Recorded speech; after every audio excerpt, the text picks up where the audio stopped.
orang yang mencuci ompreng aja gajinya sebegitu gedenya. Tenaga pendidik sama kesehatan yang menjadi prioritas kata Bapak Presiden. Bapak Presiden ini tidak mendengar secara langsung kondisi kami di daerah, sehingga belum memunculkan suatu perintah atau regulasi yang dikeluarkan secara langsung.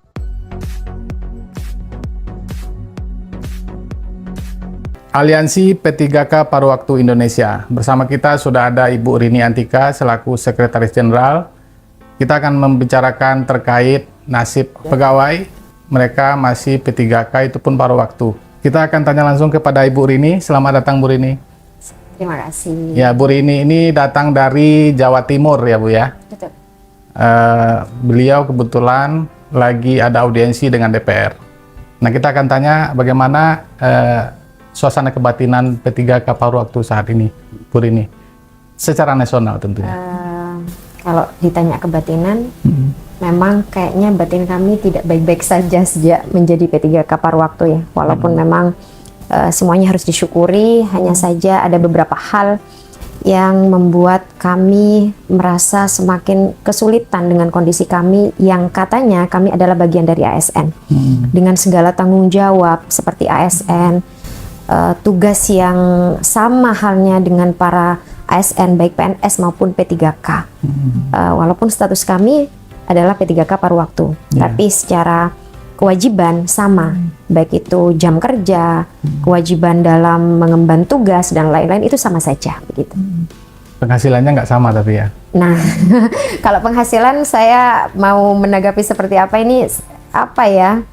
Penghasilan ini variatif di daerah, jadi bermacam-macam.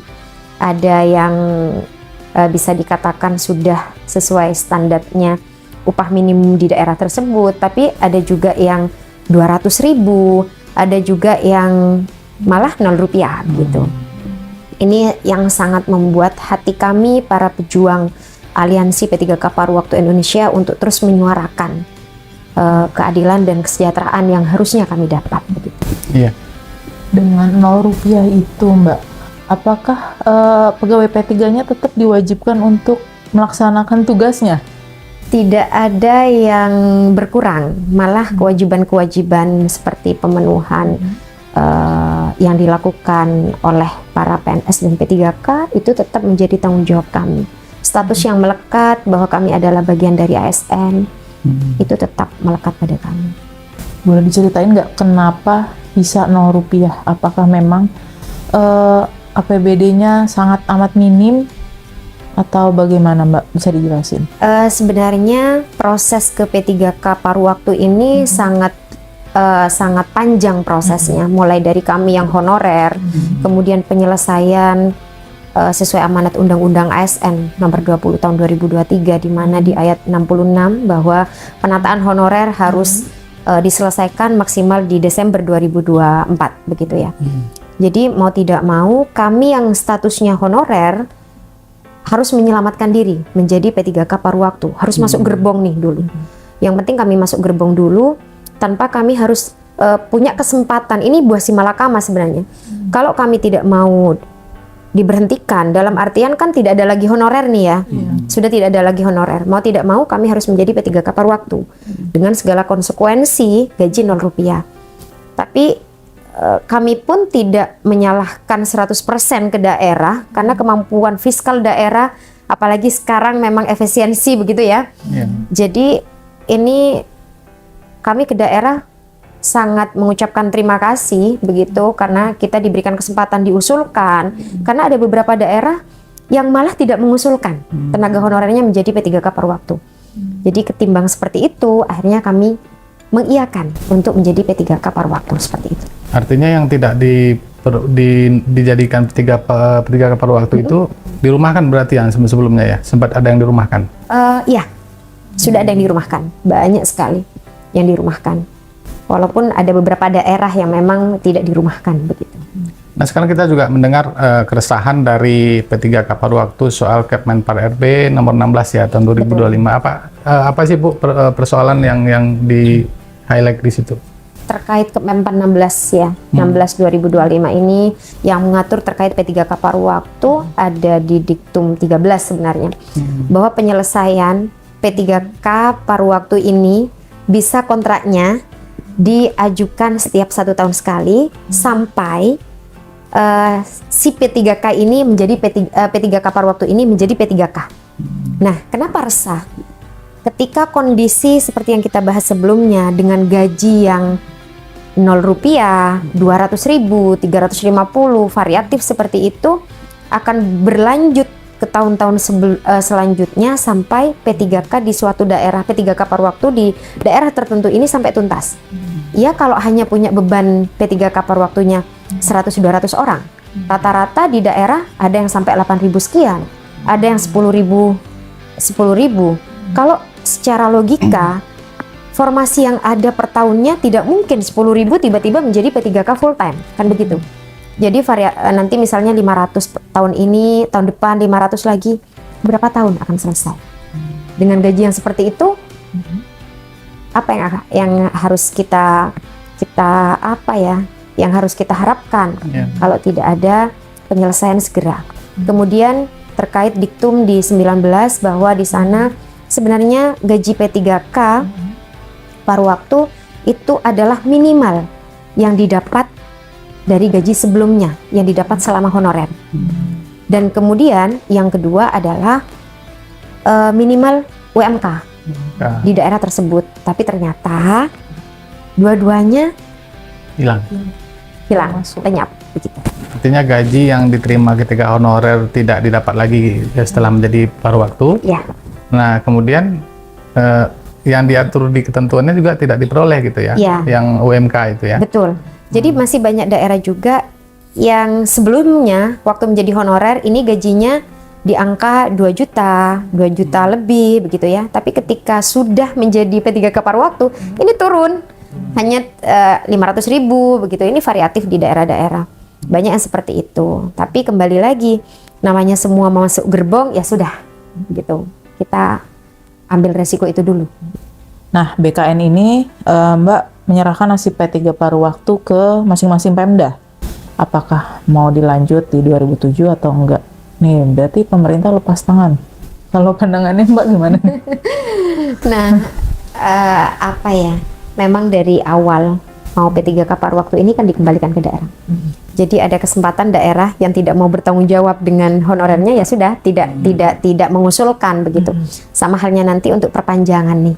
Untuk perpanjangan kontrak kami kan berakhir di Oktober ini. Jadi Oktober kita sudah cut nih. Kontrak kami hanya sampai Oktober. Sampai 1 Oktober selesai. Nah, kita sudah tidak terkontrak sebagai P3K paruh waktu. Nah, kalau dikembalikan lagi ke daerah dengan kemampuan fiskal daerah yang seperti itu, tidak ada campur tangan nantinya dari pusat, maka ya kembali lagi seperti katanya tadi, bahwa ini seperti melepas tangan kepada nasib kami. Kalau di daerah teman-teman dari semua lapisan ya, kami kan di pengurus pusat, di daerah ini sedang memperjuangkan di daerahnya sendiri bagaimana nantinya kontrak ini berkelanjutan begitu. Dan insya Allah ada daerah-daerah yang komitmen tetap untuk memperpanjang kontrak, tapi masih menunggu regulasi dari pusat. Karena sampai saat ini P3K paruh waktu belum ada regulasi yang mengatur secara kompleks. Inilah yang diperjuangkan Bu Rini dan teman-teman ya, aliansi. Betul. Artinya P3K penuh waktu ini harga mati, Bu Rini. Betul. P3K paruh waktu menjadi P3K peralihan ke P3K full time penuh waktu, ini harga mati. Dan ada komanya masih, pengambilan oleh APBN. Karena target kami 2026 ini sudah tuntas P3K paruh waktu menjadi P3K full time. Sejauh apa Mbak Rini melihat effort dari DPR untuk kesejahteraan? Jadi kami duduk bersama tadi juga dengan perwakilan Menpan RB. Jadi tidak hanya dengan DPR. Kami menyampaikan keluh kesah kami, apa yang menjadi permasalahan di daerah, kondisi kami yang real seperti tadi gaji 0 rupiah, kesetaraan pekerjaan yang sama saja. Kemudian kami ibaratnya kasta nih, kasta terendah di kepegawaian ya. Jadi P3K paruh waktu gitu kan. Nah ini sangat menggelitik telinga, sebenarnya membuat panas ya. Nah kalau dari respon dari Menpan RB sendiri, perwakilan, kemudian dari DPR, ini sangat positif sekali.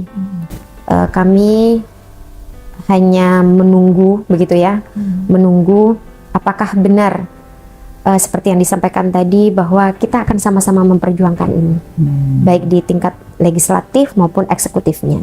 Walaupun harapan kami nih sebenarnya ini satu, Presiden mengeluarkan peraturan, Presiden secara langsung, karena tidak ada yang tidak mungkin ketika sudah Presiden Bapak Prabowo Subianto mengeluarkan regulasi terkait kami.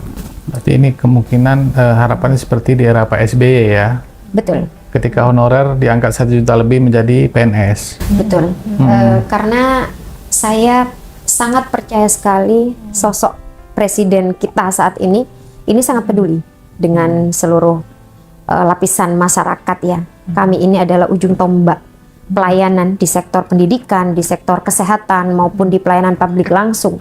Nah, jangan hanya yang kami berikan pelayanan merasa puas, ataupun misalnya nih para anak-anak yang dididik oleh para guru pendidik ini yang diupayakan untuk pintar, tapi posisi gurunya yang Masya Allah dengan gaji 200.000 untuk seorang tenaga pendidik.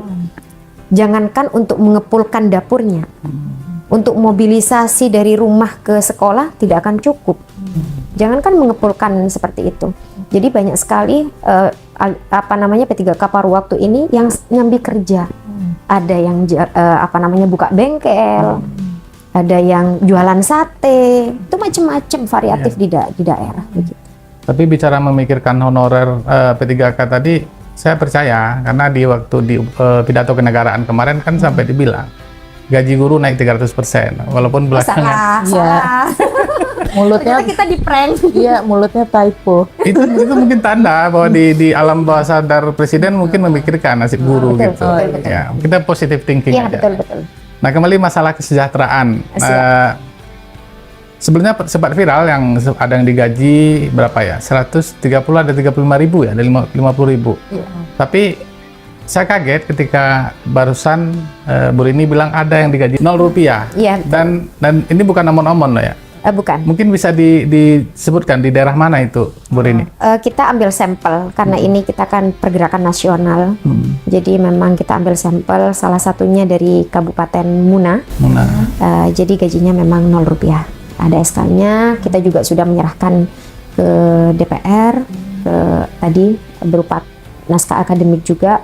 Dan besok kami serahkan juga ke Kementerian Dalam Negeri karena kan ini persoalan otonomi daerah juga. Rupiah lagi kan? Oh iya, 0 rupiah. Udah kayak ini program diskon di marketplace. Tapi ini bukan hal yang lucu. Ini harusnya menjadi perhatian dari pemerintah, terutama Presiden yang jor-joran dengan beberapa program seperti MBG dan lain-lain. Mungkin nasib guru seperti ini, bukan guru aja ya, P3K, ada tenaga kesehatan, ada apa lagi? Tenaga pendidik, tenaga teknis, pelayanan publik sentral masih ya. ada yang digaji 0 rupiah. Ini bukan ketawa lucu, Prof. Ketawa miris sih. Kayak ya tahu sendirilah kita gaji UMR aja nggak kemana-mana, apalagi 0 rupiah kan. Jadi sekarang lagi ngetren nih orang yang mencuci ompreng aja gajinya sebegitu gedenya. Tenaga pendidik sama kesehatan yang menjadi prioritas kata Bapak Presiden ternyata 0 rupiah kan begitu. Ini sangat miris sekali. Kalau boleh diceritakan Bu Rini, sebenarnya bagaimana sih skema penggajian paruh waktu ini di daerah? Apakah terpengaruh juga oleh efisiensi yang diberlakukan oleh pemerintah pusat, kayak transfer daerah yang dipotong kemarin gitu? Nah itu kasak kusuknya gimana itu di daerah itu? Kasak kusuknya kami juga sebenarnya kan memperjuangkan ya di daerah itu.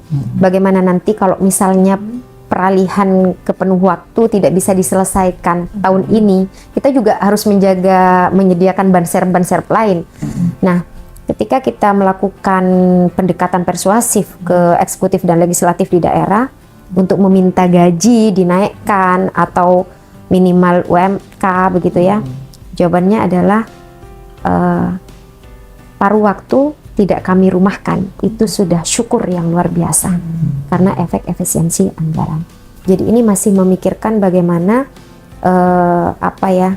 Renbud, kemudian rencana anggarannya yang disusun untuk 2027, bagaimana juga bisa mencukupi gaji kami yang diambilkan dari belanja barang dan jasa. Karena P3K paruh waktu itu bukan belanja pegawai, kami kayak apa ya? Jadi gajinya kami itu dari barang dan jasa. Itu juga tertuang di Kemenpan 16 2025. Artinya bisa dibilang bentuk perhatian pemerintah daerah itu dengan tidak merumahkan ya, pada waktu ini. Dan inilah mungkin dasar juga bagi aliansi memperjuangkan bagaimana supaya penggajian ini dialihkan ke APBN gitu ya. Betul. Jadi daerah pun ini saya sampaikan juga bahwa daerah-daerah juga sangat berharap paruh waktu ini dialihkan. P3K ya secara umum, baik yang full time maupun yang P3K paruh waktu ini diambil alih oleh APBN. Karena apa? Kondisi di daerah dengan Undang-Undang HKPD 2022 di mana tanggal 1 di tahun depan 2027 ini DAU untuk belanja pegawai tidak boleh melebihi 30%. Sedangkan daerah-daerah sudah banyak yang melampaui dari 30% tersebut. Nanti ketambahan kami, misalnya peralihan ke penuh waktu, semakin tidak memungkinkan di daerah ketika benar Undang-Undang HKPD ini tidak ada relaksasi. Respon pemerintah dan DPR positif ya terkait perjuangan P3K. Nah, sekonkret apa? Maksudnya, apakah itu sudah ada draft dari regulasi P3K ini, atau mungkin sudah ada RUU ASN, bisa dijelasin Mbak? Sampai saat ini belum ada. Ini rencananya kan masih ada ada raker begitu ya yang akan dilakukan oleh legislatif maupun eksekutif. Nah, kita tunggu saja. Kita tunggu saja apa yang tertuang di sana. Kami juga harap-harap cemas nih. Semoga saja sesuai harapan begitu. Iya, artinya nanti di raker dengan pemerintah yang mungkin Kemenpan sama BKN juga mungkin ya. Ya, gitu ya. Kemendagri, Kemenq. Karena kan pokoknya di sana sama Komisi 2 ya, DPR RI. Gitu. Kemarin juga sempat ini Bu Rini, ada juga entah itu ancaman atau apa ya untuk demo ke istana gitu. Nah ini seperti apa perkembangannya? Itu jadi demonya apa gimana? Siap. Sebenarnya seperti ini, kita ini tentu dengan posisi yang katanya ASN. Kami ini katanya ASN dengan segala tanggung jawab dan lain-lain. Jadi kami harus menjaga marwah seorang ASN, loyalitas seorang ASN. Kata demo ini sebenarnya memang sangat tidak layak untuk dilakukan para ASN. Akan tetapi ketika persuasif yang sudah kita lakukan maksimal tapi tidak membuahkan hasil, maka pilihan terakhir tentu adalah menyampaikan aspirasi secara langsung kepada Presiden. Begitu. Karena kami khawatirnya Bapak Presiden ini tidak mendengar secara langsung kondisi kami di daerah, sehingga rasa empatinya, kemudian rasa apanya ya, sehingga belum memunculkan suatu perintah atau regulasi yang dikeluarkan secara langsung begitu. Karena bukannya aliansi juga sudah menyurati Presiden katanya. Apa jangan-jangan nggak sampai ke meja Presiden itu suratnya? Nah itu. Jadi kami sudah menyurati Presiden 2 kali. Tadi pun kami ke Hublem, ke kantor komunikasi kepresidenan tadi pagi, dan konfirmasi dari depan bahwa belum ada petunjuk. Kami diarahkan kemana? Entah mau diterima rencana RDP kami atau seperti apa, belum ada petunjuk. Besok kami masih ke sana lagi. Kita pastikan lagi. Artinya belum tahu juga ini surat apakah sudah sampai atau belum ya? Betul. Entah itu Setnek atau Seskap Teddy mungkin ya, mungkin yang baca ya. Bisa juga, soalnya katanya ketemu Pak Prabowo ini katanya kosnya mahal. Nggak tahu juga katanya. Wah, apalagi kami paruh waktu ya. Pegawai pemerintah yang mau ketemu. Iya. Nah, kan ada Mas Wapres tuh, ada laporan Mas Wapres juga. Udah pernah coba belum? Sudah. Oh, sudah. Dulu izin kami dari sebelum menjadi aliansi P3K Paruh Waktu, saya berangkat dari aliansi non-database BKN R4 yang kemarin juga melakukan demo di Istana Negara dengan massa 20.000 lebih pada tanggal 21 Juli 2025 lalu. Alhamdulillah membuahkan regulasi yang saat ini kami diakomodir menjadi P3K Paruh Waktu begitu. Nah, kami sudah bersurat juga ke Wapres, kemudian juga sudah 2 kali, tapi sampai saat ini belum ada. Kalau dulu masih dibalas email kami, dibalas lewat via email begitu ya. Tapi untuk sekarang tidak ada sama sekali, tidak ada respon sama sekali. Capek kayaknya Mas Wapres balesin. Mungkin kebanyakan juga yang masuk ya laporannya ya. Bisa. Kalau untuk Bu Rini sendiri tenaga kesehatan ya, Ya betul. itu sudah berapa tahun sih Bu mengabdi Bu? Pengabdian saya sejak 2009 ke sekarang 17 tahun. Alhamdulillah diberikan kesehatan ya untuk terus mengabdi kepada negara dan bangsa. Harapannya negara dan bangsa juga peduli kepada saya dan teman-teman yang senasib dengan saya. Ada suka dukanya nggak di daerah? Ya mungkin katanya sempat gaji 0 rupiah juga ya? Betul, karena Awalnya. awalnya saya adalah tenaga sukarela. Yang namanya sukarela 0 rupiah itu masih apa ya? Ya memang seperti itu. Namanya sukarela ya sudah 0 rupiah. Saya 16 tahun merasakan itu, kemudian saya menjadi tenaga BLUD. Tenaga BLUD itu sekitar 5 bulanan, kemudian beralih ke P3K Paruh Waktu. Begitu. Kalau BLUD kan sesuai kemampuan dari tempat saya bekerja. Jadi tidak ada permasalahan sih ya terkait gaji, karena memang kemampuan ketimbang 0 rupiah, lebih baik saya digaji 500.000 kan begitu. Tapi setelah jadi paruh waktu gaji saya turun.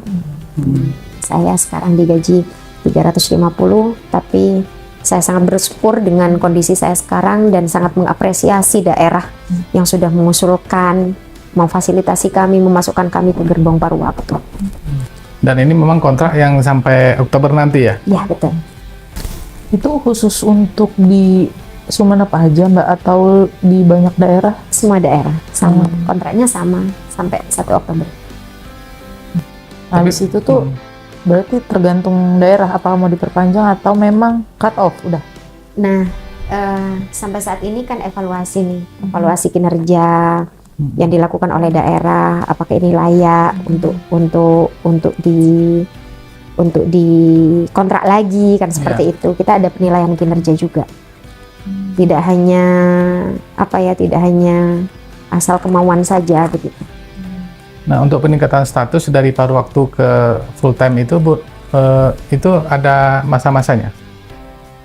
Tidak ada, seperti yang saya sampaikan tadi, belum ada regulasi yang mencantumkan atau Setelah terakhir Ya. 2025 kemarin. ya itu hanya Kepempan 16 tahun 2025.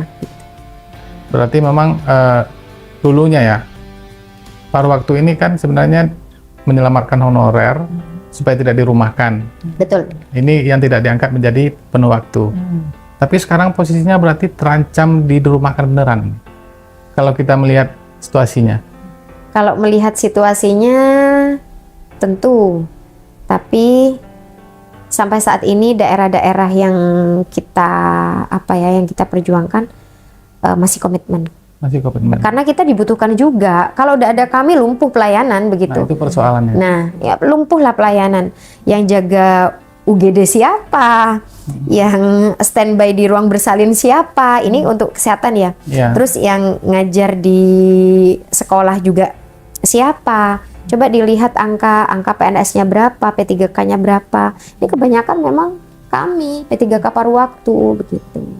Termasuk setelah pengangkatan yang penuh waktu ini pun perbandingan antara yang paruh waktu dengan PNS dan full time ini masih besaran paruh waktu. Iya, besaran paruh waktu. masih besaran paruh waktu. Jadi kalau di perbandingan berapa misalnya Mbak? PNS misalnya 1 apa P3K penuh waktu? PNS sama P3K 30%. 70%-nya adalah kami. Artinya bisa lumpuh loh memang pelayanan kalau ini dirumahkan. Berarti Itulah. vital. Tapi sayang kurang perhatian. Nah, saya tidak bisa berkata-kata kalau sudah urusan seperti itu. Dan ini mungkin juga akan dikomunikasikan dengan Kemendagri ya, rencana betul, ya, audiensi. betul. Sebenarnya lucu juga, maksudnya P3K paruh waktu ini antara dari honorer, antara naik pangkat atau turun pangkat nih masalahnya kan. Katanya ASN tapi nggak dianggap gitu, gimana coba? Karena itu. tenaganya dipakai terus. Iya. Sama aja, tidak ada pengurangan, malah bertambah kewajiban-kewajiban yang dilakukan para ASN lainnya begitu. Yang misalnya nih kayak absensi yang awal memang di daerah-daerah itu kan memberlakukan online begitu ya. Jadi scan wajah mulai jam 6:30 pagi. Kadang kami kan misalnya nakes nih ya, operan kami itu jam 6:30, jam 8. Tapi ketika menjadi paruh waktu, kami harus datang jam 6:30, jam 7 begitu. Terus pulangnya jam 2, jam 2:30 begitu, dengan kewajiban cek log ataupun absensi yang mengikat kepada kami. Begitu. Iya, gajinya tetap seperti itu. Mungkin sebelum kita closing, mungkin ada harapan untuk bisa disampaikan kepada pemerintah pusat, khususnya Presiden, mungkin Presiden Prabowo mungkin bisa didengar. Harapannya hanya satu, segerakan peralihan ke penuh waktu dengan pengambil alihan gaji ke APBN. Itu. Tuntutan yang simpel. Ya. Sederhana, tapi belum tentu semua pemerintah bisa. Izin Pak Prabowo gitu langsung. Oke.